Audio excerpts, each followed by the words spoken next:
Halo semua, jadi hari ini saya mau membahas tentang kimia di dalam keju. Ini merupakan pembahasan tentang bahan kimia apa aja dalam keju dan proses pembuatan keju di dalam kimia. Yuk disimak baik-baik. Nah, ini adalah pemaparan jelas tentang proses pembuatan keju. Pembuatan keju adalah proses yang dilakukan untuk mengolah susu sehingga menjadi berbagai jenis keju. Ada beberapa tahapan dalam pembuatan keju, sebagaimana pada diagram alir berikut yang saya tampilkan. Ini merupakan gambar jelas dari diagram alirnya. Kalau kalian mau melihat, silakan diklik pause aja ya. Sekarang kita bahas tentang reaksi kimia yang terjadi saat pengolahan susu menjadi keju. Semua bahan keju mengalami proses degradasi secara biokimia selama proses pengolahan. Pada proses fermentasi, laktosa terdegradasi menjadi asam laktat, sebagaimana persamaan reaksi berikut ini.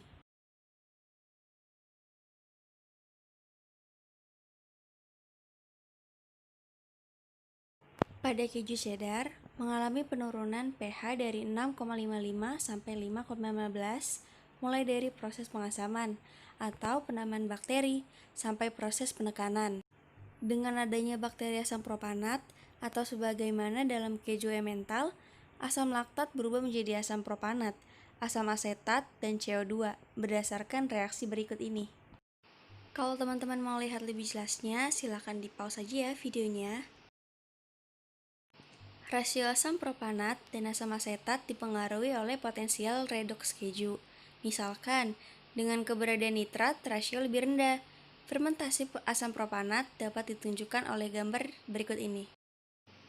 Kalau mau lihat lebih lama atau mau dicatat, silakan dipencet pause ya.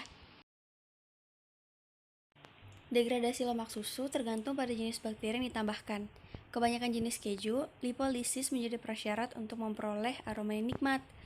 Lipolisis dilakukan dengan cara homogenisasi susu yang membebaskan asam lemak sehingga mempengaruhi aroma keju tersebut. Pada edisi asam lemak bebas, 2-alkanon dan 2-alkanol berbentuk sebagai produk oksidasi asam lemak. Pada saat pencetakan, Penicillium roqueforti menggunakan ketoasil CoA desilase atau tiohidrolase dan ketoasid dekarboksilase untuk menghasilkan tipikal senyawa yang memberi aroma pada keju semi lunak. Degradasi protein menjadi asam amino terjadi dengan peptida sebagai produk intermediate. Berdasarkan varietas keju, 20-40% kasian berubah menjadi turunan protein yang larut, di mana 5-10%-nya merupakan asam amino. Range pH-nya 3-6 adalah kondisi optimum untuk aktivitas peptidase Penicillium roqueforti. Proteolisis dipengaruhi oleh kandungan air dan garam dalam keju. Dalam keju padat, kandungan asam amino sekitar 2,8-9%. Asam glutamat merupakan asam amino bebas yang sangat penting untuk rasa keju. Kesalahan saat pematangan dapat menyebabkan terbentuknya peptida yang berasa pahit. Jadi rasanya akan terasa aneh. Kita kan tahu bahwa keju itu kan nggak mungkin rasanya pahit. Jadi apabila terjadi kesalahan di sini, berarti kemungkinan keju itu bisa jadi gagal. Asam amino dapat mengalami perubahan reaksi lebih lanjut.